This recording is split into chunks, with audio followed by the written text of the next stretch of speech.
Shalom Bapak Ibu Saudara yang dikasihi oleh Tuhan. Bapak Ibu Saudara yang menonton video ini, apa kabar? Luar biasa, karena Tuhan kita luar biasa. Puji nama Tuhan. Sebelum kita merenungkan firman Tuhan ini, kita berdoa terlebih dahulu. Bapa Surgawi, Bapa yang kami kenal di dalam nama Tuhan Yesus, kami bersyukur pada kesempatan ini kami ada waktu untuk datang bersama dengan Tuhan lewat video pada kesempatan ini. Biar firman Tuhan meneguhkan dan menguatkan kami sehingga kami kuat, kami semangat di dalam Tuhan. Kami percaya bahwa ada Roh Kudus yang meneguhkan, memampukan kami walaupun kadang-kadang kami ada di dalam persoalan. Tetapi kami bersyukur kami punya Allah yang luar biasa yang selalu memberikan penghiburan, kekuatan sehingga kami menjadi pemenang karena kami tidak sendiri, ada Tuhan. Biar firman Tuhan ini meneguhkan kami Tuhan untuk lebih lagi mengasihi Tuhan, mencintai Tuhan sebagaimana Tuhan mencintai kami. Kami bersyukur. Berkati kami semua yang mengikuti, yang menonton video ini, diberkati oleh Tuhan. Apapun pergumulan kita, Tuhan yang nyatakan kuasa pertolongan dari Tuhan. Hamba-Mu yang menjadi saluran berkat diurapi secara khusus sehingga firman Tuhan meneguhkan dan menguatkan kami. Urapi hamba-Mu dengan kuasa Roh Kudus-Mu sehingga nama Tuhan Yesus dipuji, dibesarkan. Waktu ini sepenuhnya kami serahkan dalam kasih dan berkat Tuhan. Haleluya, haleluya, amin. Puji nama Tuhan. Sebelum kita merenungkan firman Tuhan, kita akan membaca firman Tuhan yang saya ambil di dalam kitab Rut, pasal yang ke-1, ayat yang ke-16. Tetapi kita akan merenungkan firman Tuhan ini keseluruhan kitab Rut ini. Rut 1 ayat 16 saya membaca, "Tetapi kata Rut, janganlah desak aku meninggalkan engkau dan pulang dengan tidak mengikuti engkau. Sebab kemana engkau pergi, ke situ jugalah aku pergi.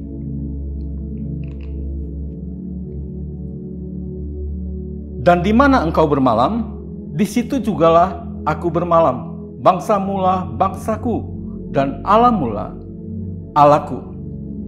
Ya.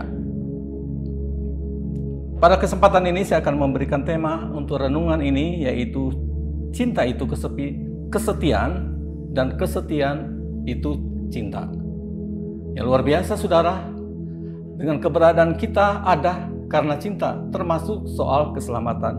Karena kasih Tuhan, Dia mengaruniakan Yesus Kristus, Dia Allah menjadi manusia, mencari manusia, diselamatkan. Semua karena cinta Tuhan, kasih Tuhan. Saya memberi contoh tentang Adam dan Hawa, adalah sepasang suami istri yang saling mencintai. Ya, mungkin kalau bisa saya ajukan pertanyaan begini, pilih mana, dicintai atau mencintai? Itu kalau kita pilih salah satu, ya, mencintai atau dicintai. Ada senior saya katakan, kalau saya mah mending pilih dicintai. Ya, tapi kalau saya pengennya dua-dua saudara, ya, mencintai dan dicintai. Kalau pasangan kita tidak mencintai kita, tetapi kita mencintai dia dan dia tidak mencintai kita, kita bisa patah hati. Kenapa? Kita begitu mencintai dia, tetapi dia tidak mencintai kita. Jadi harapan kita, misalnya kita yang sudah bersuami istri, istri kita mengasihi kita, mencintai kita, dan kita mencintai istri kita. Ya. Itu harapan kita, saudara. Kita melihat tentang Adam dan Hawa di sini bahwa mereka saling mencintai, saudara, ya. Saudara, Tuhan melihat bahwa Tuhan sudah menciptakan berbagai burung di udara, berbagai binatang-binatang, tetapi Adam tidak menemukan penolong yang sepadan. Artinya, tidak menemukan yang sejodoh dengan Adam. Apakah Tuhan tahu? Pasti Tuhan tahu, karena Dia Maha Tahu. Apa yang terjadi? di mana karena Tuhan tahu bahwa Adam butuh penolong yang sepadan dengan dia, maka Allah membuat Adam tidur, kemudian dia mengambil tulang rusuk dari Adam dan menciptakan perempuan, seorang perempuan. Saudara yang dikasihi dalam Tuhan, pada waktu diberikan Hawa kepada Adam, wah luar biasa, mungkin dia sumringah. Dia begitu senang, kejutan. Kenapa saudara? Dia menemukan ini memang sejodoh. Kenapa saudara? Karena cinta itu adalah anugerah Tuhan. Ya.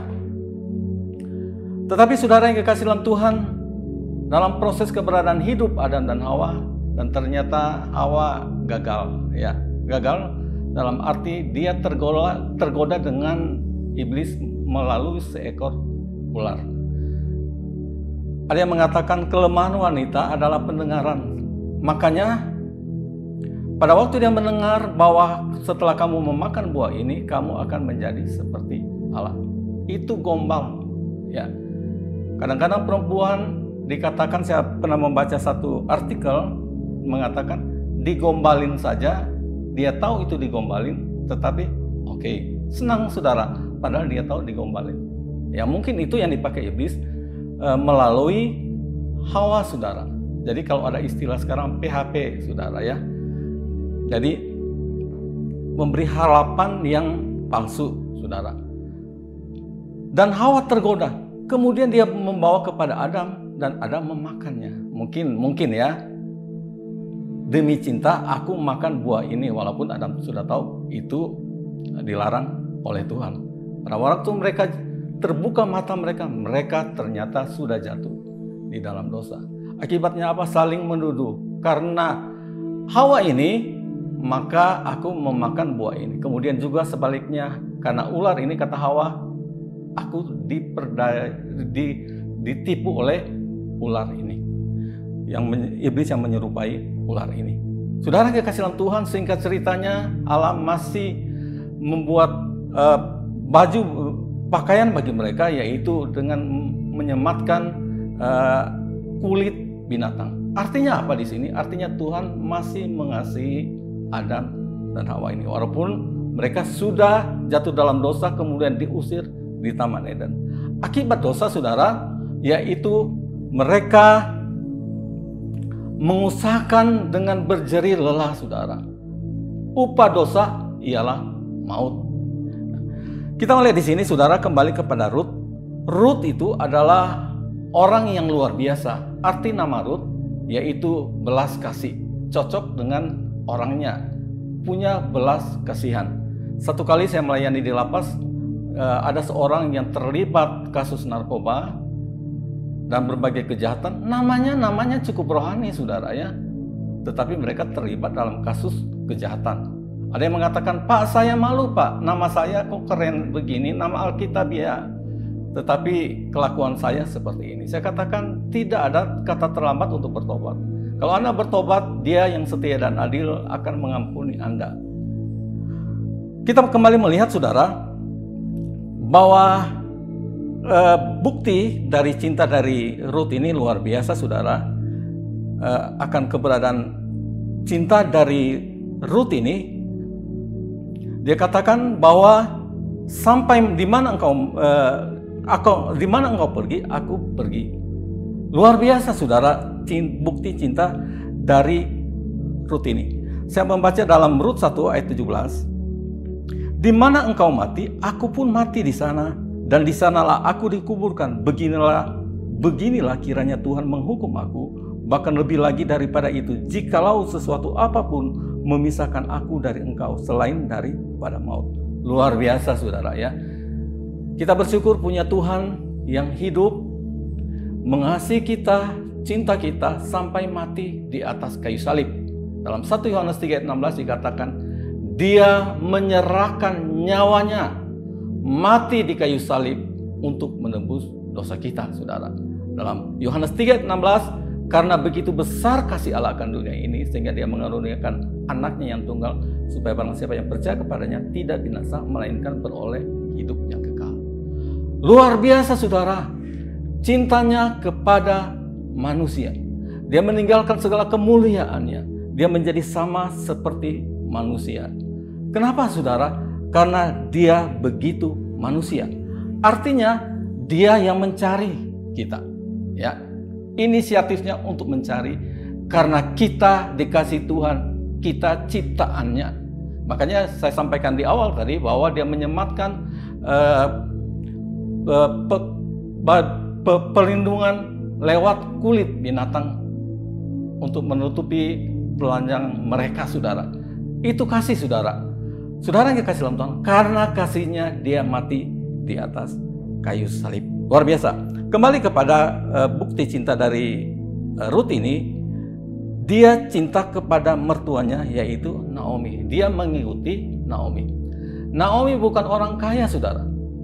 Hidupnya dia katakan begitu pahit, saudara. Romantika hidup Naomi banyak kepahitan. Saat ini, saudara, saya tidak tahu apakah pergumulan kita, apakah romantika kita, lika-liku kehidupan kita banyak kepahitan, banyak penderitaan. Pada kesempatan ini serahkan kepada Tuhan, bebaskan itu, sehingga kita segala kepahitan, dendam, amarah, iri hati, kita serahkan kepada Tuhan. Dia Tuhan yang akan membebaskan kita. Kalau masih ada dosa kesalahan kita, datang kepada Tuhan. Dalam 1 Yohanes 1 ayat 9 dikatakan, Dia yang setia dan adil akan mengampuni dosa kita. Rut setia kepada suaminya Mahlon, kemudian dia setia kepada mertuanya Naomi. Dia rela merawat Naomi. Jadi dia mendampingi mertua kemanapun dan dimanapun. Saya katakan Naomi bukan orang kaya. Kalau Naomi seorang kaya, ya biasa, itu biasa saja. Tetapi luar biasa, seorang yang dalam kesulitan ekonomi, secara ekonomi begitu kritis, tetapi cinta Rut kepada mertuanya begitu luar biasa. Saya percaya kita mengasihi Tuhan karena Tuhan mengasihi kita. Kenapa kita mesti setia kepada Tuhan? Karena Tuhan setia kepada kita. Satu kali saya jalan-jalan di sekitar sekolah anak saya. Waktu dulu saya masih antar jemput anak saya, kalau saya tidak salah masih SD atau SMP. Jadi saya sambil olahraga di dekat sekolah, saudara. Di dekat sekolah, saya melihat ada 3 orang, saudara, pegang burung merpati. Ya. Kenapa mereka menengok ke atas? Saya melihat ada 3 merpati begitu tinggi berterbangan di atas.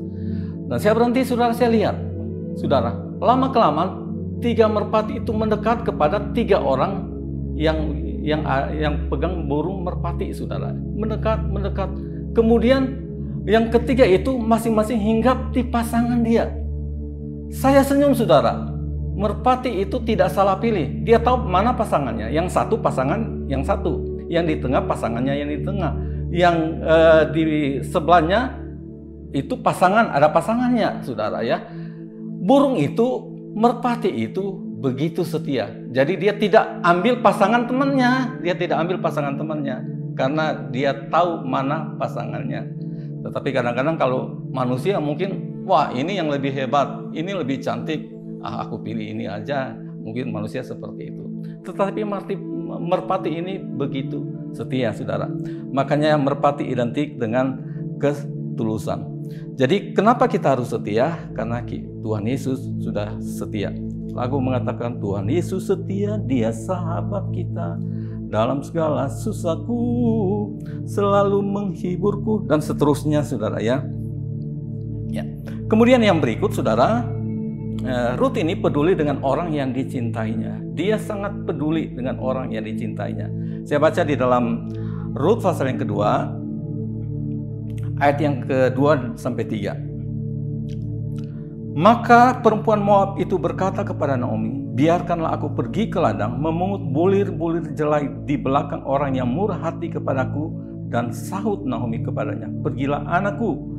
Pergilah ia lalu sampai di ladang dan memungut jelai di belakang penyabit-penyabit. Kebetulan ia berada di tanah milik Boas yang berasal dari kaum Elimelek. Ya. Peduli dengan orang yang dicintai, saudara ya. Makanya dia bekerja keras untuk mencukupi kebutuhan Naomi. Kenapa dia mencukupi kebutuhan Naomi? Karena secara ekonomi Naomi begitu kritis ya, soal ekonomi. Makanya Ruth ini bekerja keras, saudara ya. Satu kali saya berada di salah satu daerah di pesisir pantai dan di sana banyak tumbuh pohon kelapa. Kemudian ada seorang pemudi katakan, waktu itu saya belum menikah, pemudi ini katakan, "Kak, mau nggak kelapa muda?" Ya mau, tetapi saya nggak bisa naik panjat kelapa, saudara. Mana yang panjat kelapa? Yang ada hanya 2 orang pemudi ini. "Oh ada Pak, ada Kak," gitu ya. "Siapa yang mau panjat kelapa?" Ini nggak ada laki, saya laki-laki tetapi nggak bisa panjat kelapa. Kemudian pohon kelapa, kemudian dia katakan begini, "Kan saya bisa panjat kelapa." "Hah? Kamu bisa panjat kelapa?" Kemudian saudara dia naik, wah luar biasa. Jadi seorang pemudi ini saudara naik dan mengambilkan kelapa muda bagi saya. Saya begitu terkaget-kaget. Kemudian dia melihat mungkin saya kaget, saudara, karena seorang pemudi ini, seorang perempuan ini naik pohon kelapa yang begitu tinggi. Dia katakan, "Kak, di sini sebetulnya lelaki dan perempuan sama aja. Lelaki bisa panjat kelapa, kami juga perempuan bisa panjat kelapa." Wow, seperti itu saudara ya. Dan saya bisa makan kelapa muda, saudara. Jadi saudara yang kasih dalam Tuhan, di daerah itu saya melihat para kaum wanita itu bekerja keras. Jadi bisa jadi petani, bawa kayu bakar untuk pulang dan sebagainya. Begitu bekerja keras. Ruth menunjukkan kerja keras yang luar biasa. Kenapa? Karena dia jadi tulang punggung, saudara. Dia bekerja keras untuk memungut jelai gandum di ladang milik keluarga Elimelek, yaitu Boas. Saudara yang kasih dalam Tuhan, orang Kristen harus kerja keras. Kerja keras apa?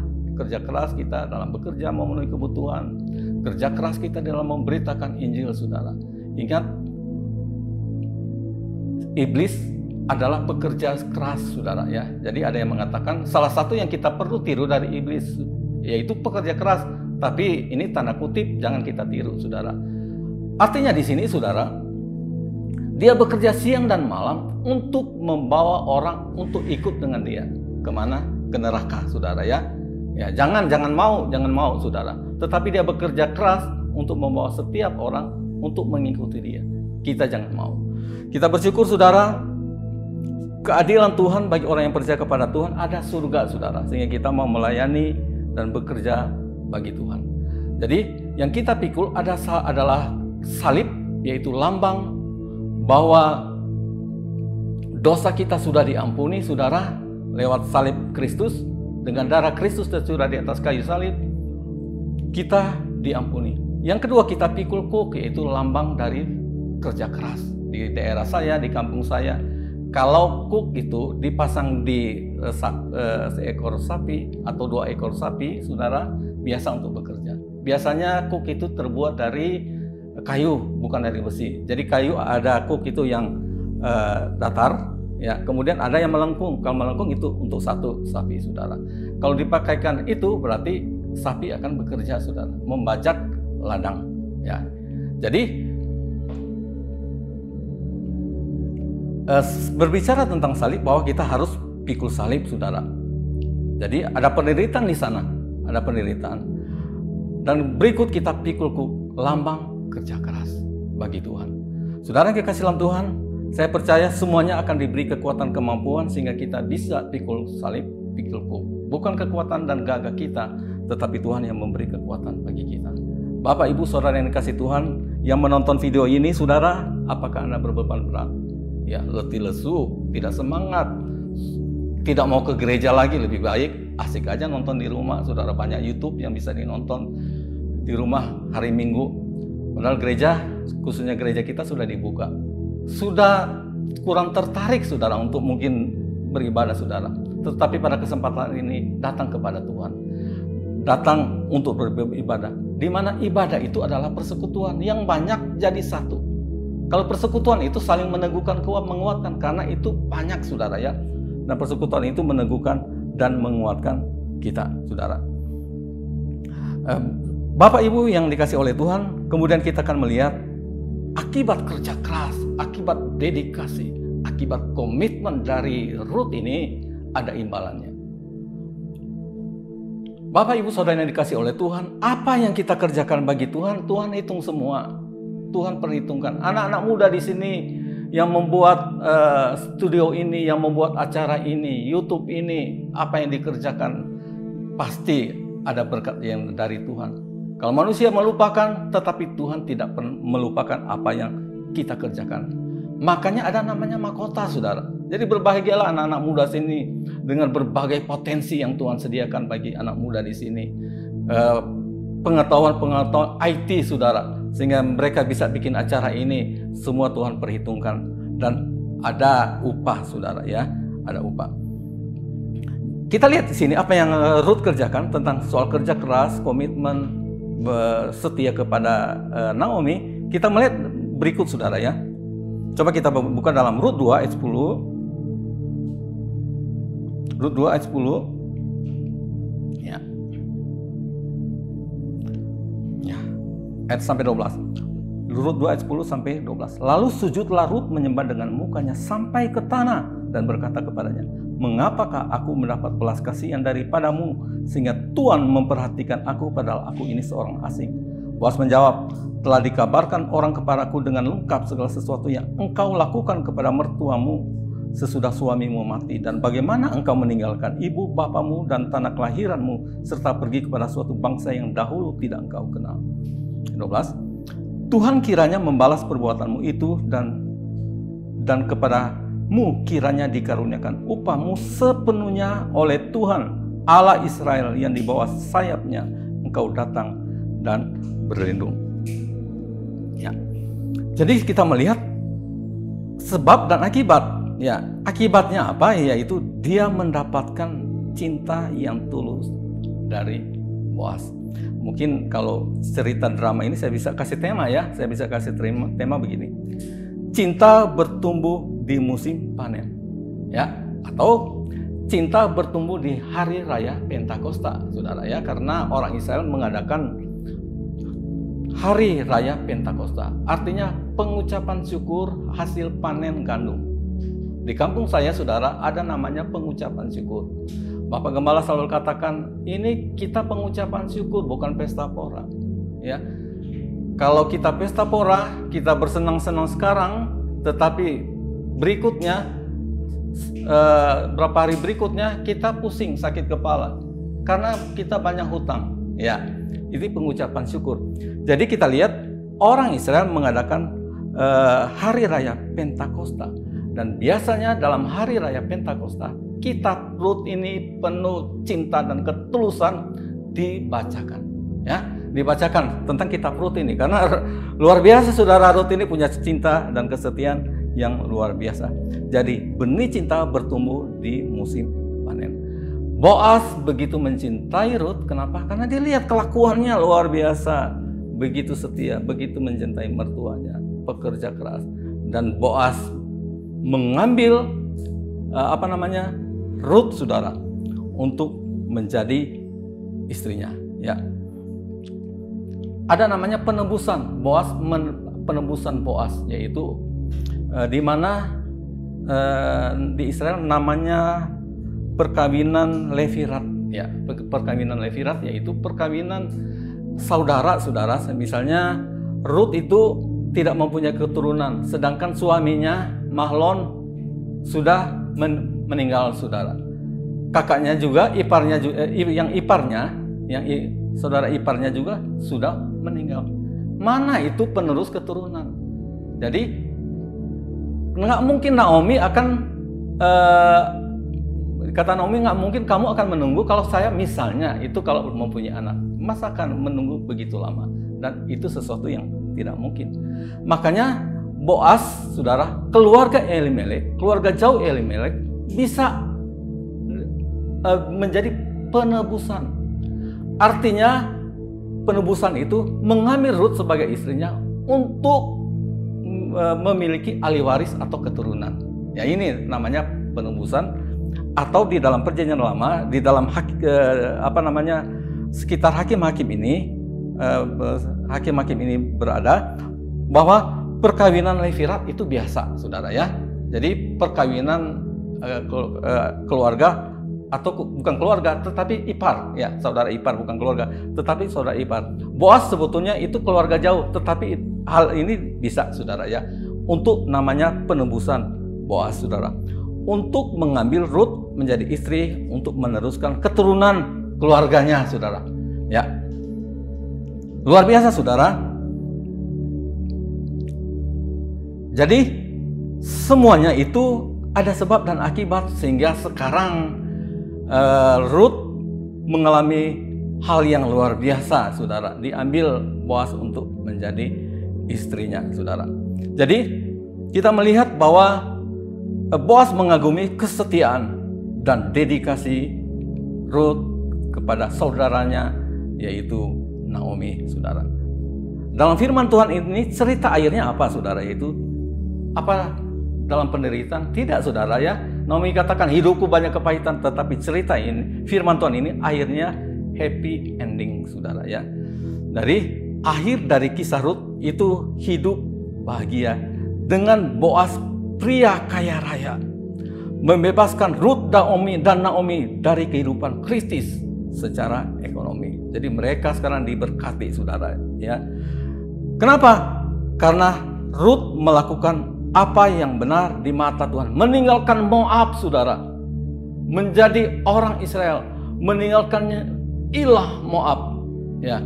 Kalau saya tidak salah, ilah itu Kemos namanya, saudara. Ditinggalkan Ruth dan mengikuti Allah Israel dan menjadi orang Israel, mengikuti akan Naomi. Luar biasa. Dan ternyata Boas sungguh mengagumi akan keberadaan dari Ruth ini.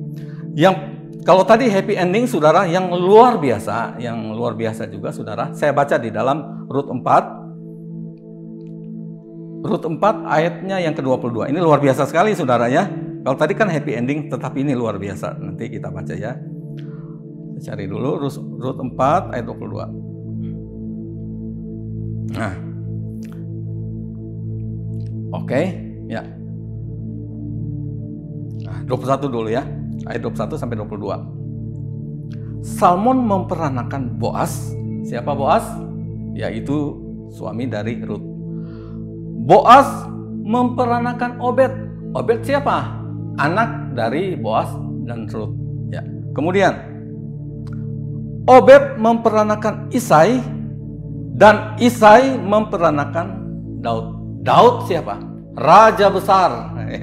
Luar biasa, saudara. Kenapa, saudara? Karena komitmen, cinta, kesetiaan, kerja keras yang ditunjukkan.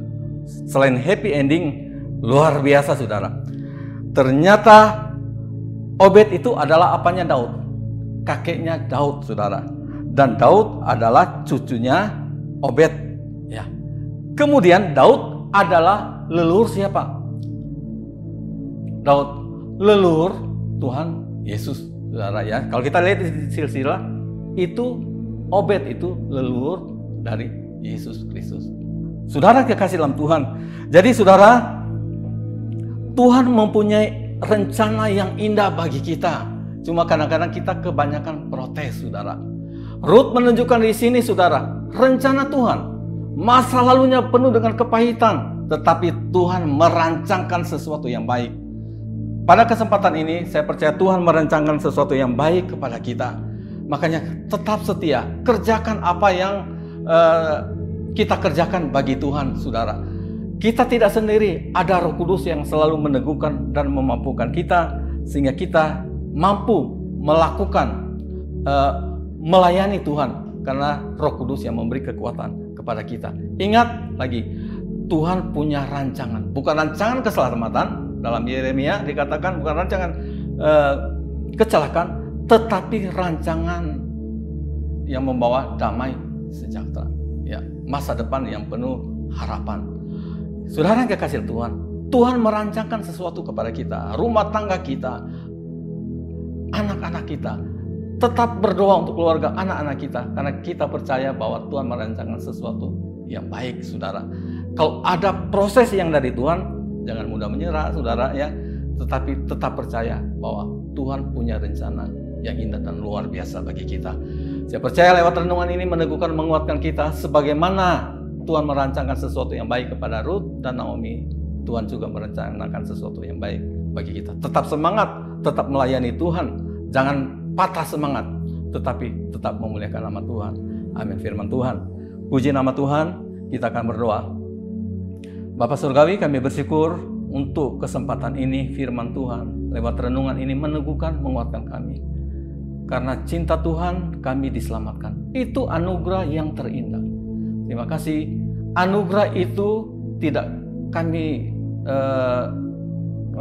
kerjakan, Tuhan. Yang bisa mengerjakan keselamatan hanya melalui Allah sendiri, lewat anaknya yang tunggal, yaitu Tuhan Yesus Kristus. Anugerah itu begitu mahal, kita tidak sanggup membeli karena soal keselamatan ini. Kami bersyukur, teguhkan, kuatkan kami. Diberkati anak-anak muda untuk yang mengurus YouTube ini, untuk video ini, sehingga bisa ditayangkan, diberkati dalam rancangan masa depan mereka, diberkati oleh Tuhan. Cita-cita mereka diberkati. Diberkati setiap Bapak Ibu Saudara yang mendengarkan akan firman Tuhan ini. Diberkati apapun masalahmu, datang kepada Tuhan. Tuhan merancangkan sesuatu yang indah. Jangan mudah berputus asa. Diberkati secara ekonomi, diberkati soal pekerjaan, pelayanan, soal kesehatan diberkati. Berkati Bapak Gembala kami, Bapak Pendeta Almon Emre Tiga. Beliau diberkati, diberi hikmat kebijaksanaan oleh Tuhan, sehingga beliau dapat mengembalakan dengan kekuatan dari Tuhan. Berkati Ibu Gembala kami, keluarga, anak cucu mantu diberkati. Berkati semua jemaat GGP Shalom diberkati. Kami bersyukur untuk berkat dan sukacita ini meneguhkan dan menguatkan kami. Dalam nama Tuhan Yesus, kami bersyukur dan kami menyerahkan semua dalam kasih dan berkat Bapa. Haleluya, haleluya. Amin. Puji Tuhan.